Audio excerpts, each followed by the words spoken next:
Hello again, everyone. Welcome back to King of Dragon Pass. Let's go ahead and proceed into the next year. Our god talkers say that the omens indicate a typical harvest. They dreamed Isaris took them to a hall full of marvelous treasures, and said that if we acquired more treasures in the next 2 years, he would reward us richly in years to come. Sounds good to me. I am a bit low on magic, so crops, destiny, diplomacy. Not gonna put any to health. Yeah, low with like 50 some. But I mean, it was up to 70 before. 77. There we go. I like having a lot of magic on hand. Look, I mean, we're the Dragon Clan. We have to hoard. Oh my god, my food. It's down to 3,600. That is terrible. We got some new nobles listed. Let's see if they are actually showing up here. Nope. Alright. Well, so we need to get some more treasures. So let's see what we can do about that. Trading mission to... Let's go to the Dory. Buy treasure. Large caravan is fine.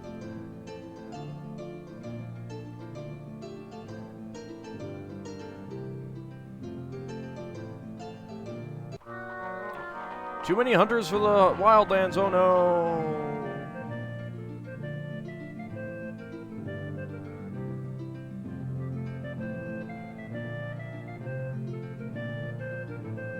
Right, I did Shalana Roy heals the scars, not Ernal defeats the tribe, because I'm an idiot. Oh well. We don't need to do a hero quest right now.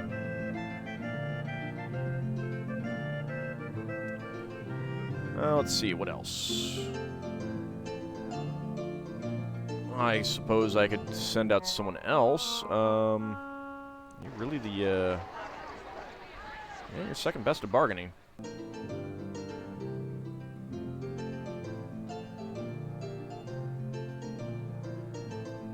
So we're going to the Dory. Let's go back to the wolves. Alright, your trader, Venharl, arrives in the Dory Tula. Their clan ring consults and agrees that they might be willing to sell the Scarf of 7 Runes if the price is right. They summarize its abilities. A magic scarf that helps us when we hero quest to the Lightbringers. That's not bad. Buy the Scarf of 7 Runes. Go with it all. Your best offer is simply too low. Oh dear. A plague has stricken your Tula. About 39 have caught the disease so far. They are weak and unable to exert themselves. Some of them are barely able to remain conscious. They are feverish. Those with more advanced cases also suffer from a painful pox which erupts on their skins. Several children have died. The Blue Spruces are our friends. They will help us. Go to the Blue Spruce Temple and sacrifice to Chalana Roy. Malia is the dreaded goddess of disease, one of the unholy trio of deities who brought about the Great Darkness and destroyed Orlanth's time of justice. So, sacrifice to Chalana Roy at our temple. Sacrifice to Malia guarantees success if you sacrifice enough, but if you start propitiating her, you must keep doing it forever. Better to sacrifice to Chalana Roy. Sacrifice goods, not cows. Sacrifice cows, not much-needed trade goods. Seriously, Benharl? Bargain with Malia is no bargain at all. Malia is expensive, but gets results. Give her 5 cows. We'll sacrifice to Chalana Roy at our temple. Let's go with 30 goods. Our god talkers were disheartened, for the signs were bad. It was unlikely that Chalana Roy had taken notice of our sacrifice, and indeed the sick got sicker and the healthy became ill. Alright, let's go to the Blue Spruces. How much do you sacrifice? How about 50?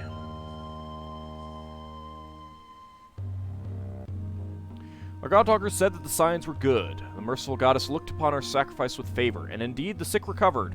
Over the next few weeks, the people rejoiced in our good fortune. Whew. That took a lot.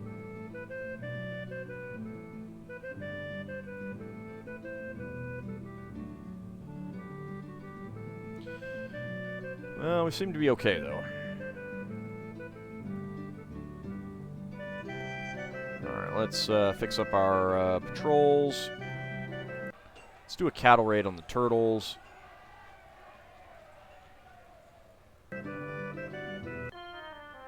"32 cows without ever being noticed." Alright, Spirit Fetch reduces our expenditure of magic. I'll buy it, but Spirit Fetches aren't all that great, so... Just do 90. Oh, I agreed to the trade, wow.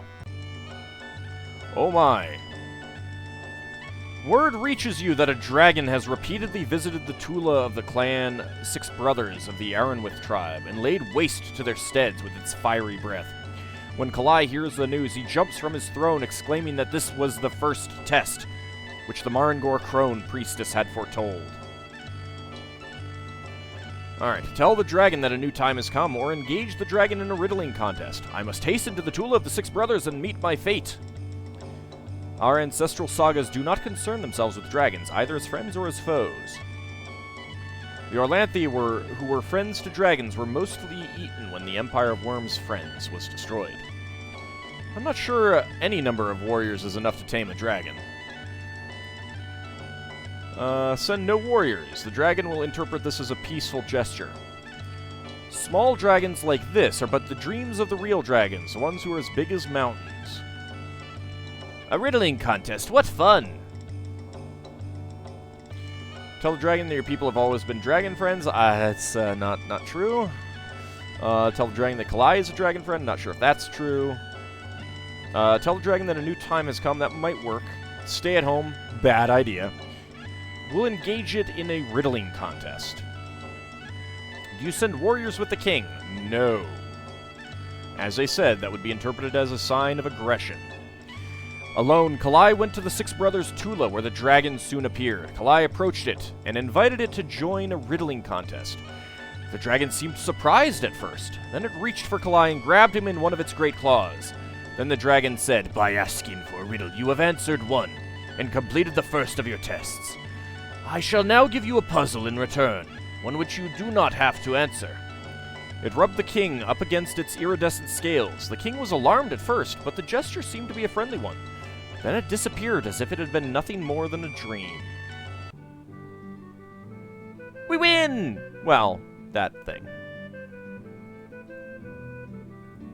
I think that calls for a celebratory cattle. No, that calls for a celebratory raid on the turtles.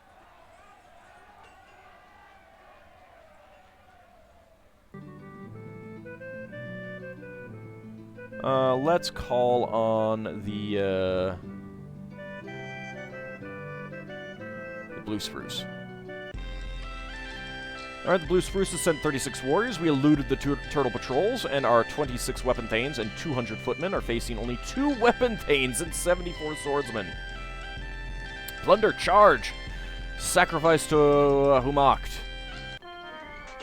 No deaths or injuries. The turtles were able to retreat as we charged. It was a short, nasty battle. Their magic was stronger than ours, but our courage was greater.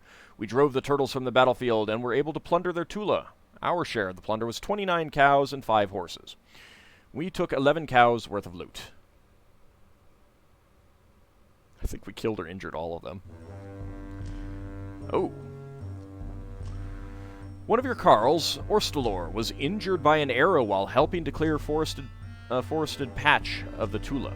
Neither he nor his companions saw the assailant, though they were sober and alert.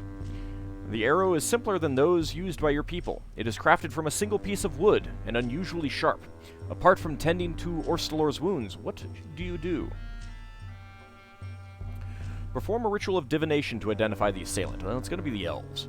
The attacker is no ordinary foe, for our patrols are excellent, and he eluded them as if they were nothing. We should perform a divination. I can't give good advice without knowing more of our foe. The Carls are afraid to go near the woods. It's hard to make peace with an enemy who shoots before he talks. Our magic is strong, and divination is likely to succeed. There is little point in sacrificing now, or purifying Orstalor. We have surely been attacked by the cowards of the turtles. Let us raid them again at the earliest opportunity. We'll do a ritual of divination. We saw patterns in the entrails. First a seed, then a stalk, then a man. Then a man with an arrow. This meant the attacker was one of the plant people called the Aldriami, or elves. Send a war party to search out to search for the assailant. We spotted them from afar. Our foes were the plant people called Aldriami, or elves. Do you attack them? No. Let's try that. Oh. Ordanger, the famous poet of the Grey Dog clan, is dead. He passed away in his sleep. I, for one, will miss his clever verses. Our god talkers say that our spirit fetch caught some of the magic we lost recently. As we expected, the spirit fetch disintegrated afterwards. Yeah, that's what happens with the spirit fetches.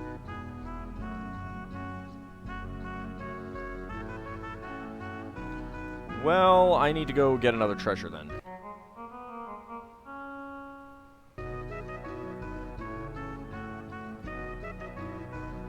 Let's go back to the wolves. Whoops, that was the wrong button.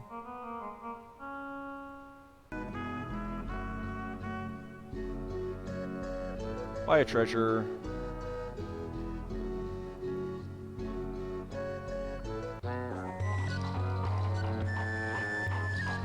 Word reaches you that a man of brass has been seen walking about the northwest of footpaths in the Quiven Mountains. This mysterious figure must somehow relate to the next stage of the contest. Ooh, alright. I must go meet this brass man, but not without proper preparation. If we quit the quest now, we will lose everyone's respect. I'm racking my brains for a story about a brass man, but can think of nothing. If Kallai is not accompanied by a cortege of mighty warriors, he will not seem like a king at all.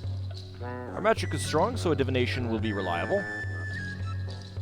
If it was a brass woman, we'd have reason to be worried. Oh, Yorsar.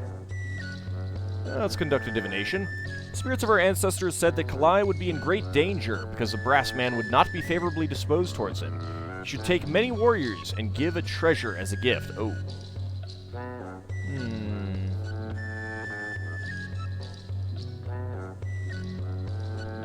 Alright. Let's, send Kallai with gifts. We'll try that. I don't want to give up a treasure. What do I offer? Let's go with, let's be very generous. It is an Orlanthe virtue, 100 goods. How many warriors accompanies Kallai? 10 weapon thanes and 20 footmen. I think that's good.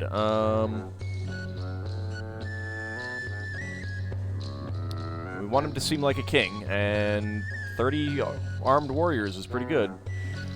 For many weeks, the king journeyed through the mountains until he found the brass man. Kallai offered gifts to this man of brass, who raised his faceplate, revealing himself as a dwarf in brass armor. The dwarf unrolled a scroll which he kept at his belt and squinted at it. Most useful materials, all criteria fulfilled, said the dwarf. Very well, not shoot you.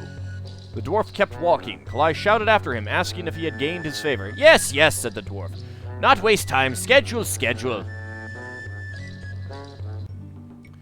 Okay, our trader Van Harl arrives at the Wolf Tula. I will buy the Spirit Fetch. I do not want a Spirit Fetch, though, but let's just do that. Too low. Well, crap. We need to get a treasure, though. So, we're going back to someone else. I suppose I could start offering cattle, too, but... Alright, 6 brothers.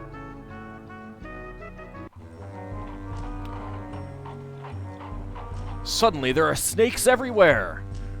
They're in the grass bin, in the grain bins, under the beds, in the rafters. They crawl up into any open space. They scare the cattle. This is worse than a nuisance. It's a plague. Orlanth is famed for slaying dragons. Snakes are like dragons. Honor Orlanth, and he will slay these snakes. Whatever you do, don't listen to the trickster. Stories say that Ernalda protects us from snakes. Arnalda maintains dominion over snakes and other creatures that crawl upon the earth. We must petition her for relief from this plague. This will not be a good hunt. I don't like having to heal snake bites. The most poisonous bites can't be healed at all. The snake is a tricky creature, for you can't tell its head from its tail. To beat a trickster, you must find a bigger trickster. Sacrifice a cow to Yermal. Let's go ahead and sacrifice a cow to Arnalda. The snakes went away.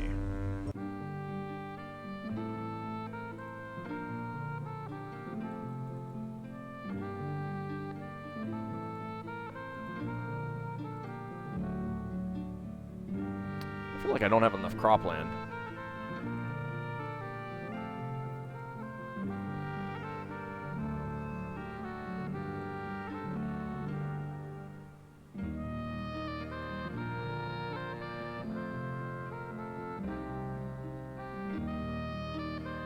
I definitely gave up a lot of land to the Telmori.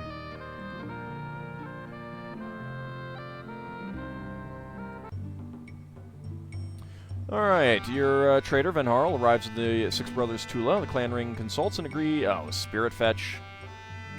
Alright, well, I'll buy it. I mean, if I can have one of these around... Okay, they agreed to the trade. Good. Sacrifices to Arnalda will help our crops, but even then we'll suffer from not having enough farmers.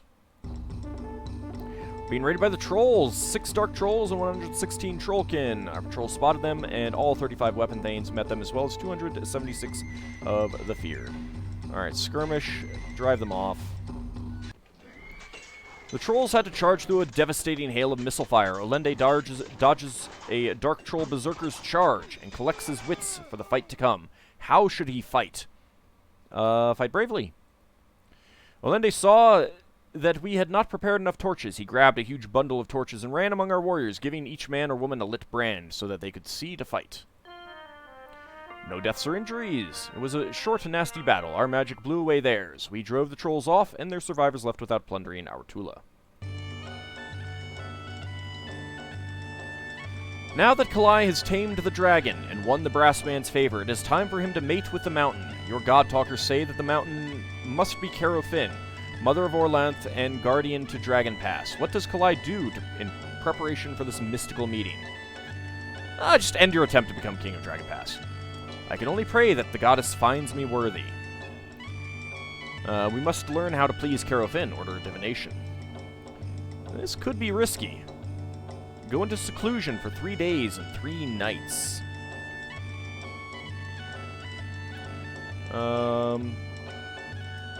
Carofin is the goddess of Dragon Pass, and also mother to Orlanth and Yinkin. Carofin judges us according to the treatment our Carls receive. Kallai must go into seclusion for 3 days and 3 nights. We'll order a divination. The God-Talker said that the omens were bad and that Kallai should court Carofin's favor by improving his relations with the Carls, who are the people of the earth. When this was done, they said Kallai should enter Carofin's cave naked and should literally mate with the earth. Oh my. Alright, let's see.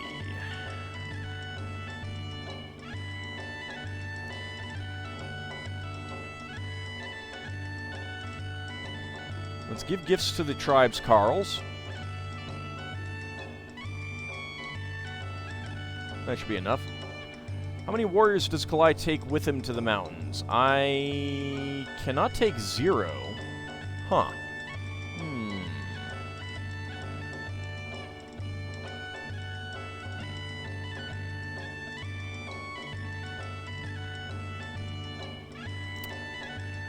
Not sure if it should be many or not many.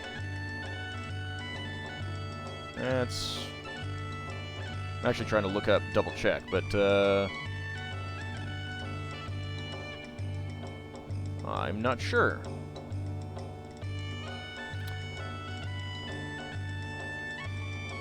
Alright, well, I guess we'll just send 10? That should be enough, right?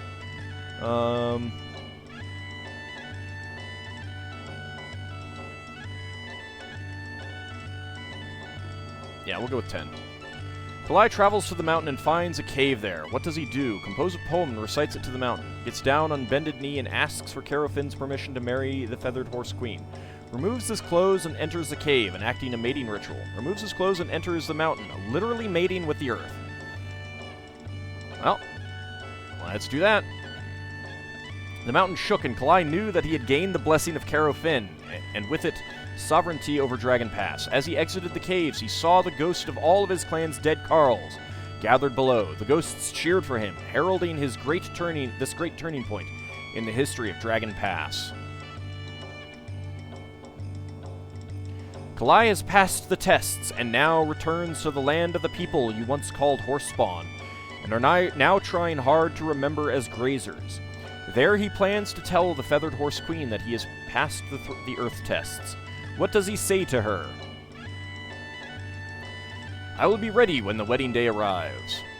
How old are you now? 60. That's fine. It doesn't matter what we say, she already knows. Don't offend her.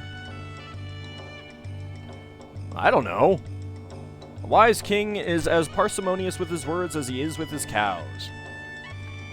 Kallai should volunteer for a 4th test, one that pits him against the undead. What the hell is that, Broyan? There has been too much peace. After the marriage, perhaps we can join the Horsespawn for a war against the Pharaoh. Woman, you are mine, and soon I will ride you. Oh my lord. I am genuinely surprised Yorsar did not suggest that one. I have tamed the dragon, won the favor of the Brassman, and was reborn within the earth. I have passed the tests you set for me. I have passed the tests you set for me, and more. I am now King of Dragon Pass. I think I will go with this. I am now King of Dragon Pass. You mean you will soon be King of Dragon Pass, she said. The wedding will commence when Earth season next begins. Okay.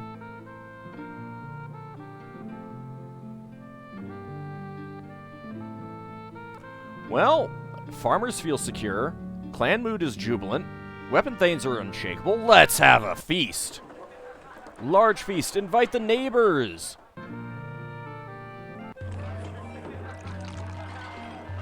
Oh, goody. The Karl Havar accuses his wife, Instaria, and Orlerant, his young nephew, of adultery. This is one of the most serious crimes in Orlanthe law, and both Instaria and Orlerant should be outlawed if you find them guilty of the offense. I do not want to conduct a divination. I want to keep my spirit fetch around. Ask their kinfolk if they could have done it. Everyone agreed that Instaria and Orlator had been acting furtively, and that Instaria had long been withholding her affections from Havar. Let's interrogate them. They steadfastly proclaimed their innocence. They seemed sincere in this. We'll outlaw them. Havar and his kin congratulated us for stamping out this nest of vipers. Orlerant and Instaria were hounded from Artula. I did lose a little bit of magic in that, actually. I may have been wrong. Oh well. It's fine. It's storm season. Let's cattle raid the turtles. We want more cows. It's a shame you can never steal treasures on a raid. Well, the turtle scouts spotted us, and we were not able to steal any cattle. At least we managed to return home without being attacked. Our god talkers say that our spirit fetch caught... Oh, dang it!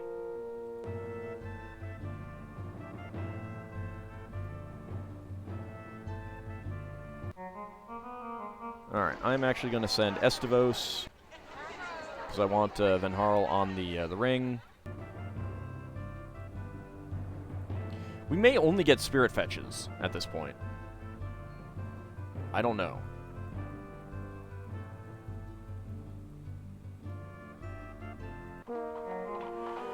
A prophecy first whispered by the gentlest wind spirits, then sung by the small pools of water which collect after an evening rain and passing to the lips of children in the form of nonsense rhyme, has now reached the understanding of adult men and women.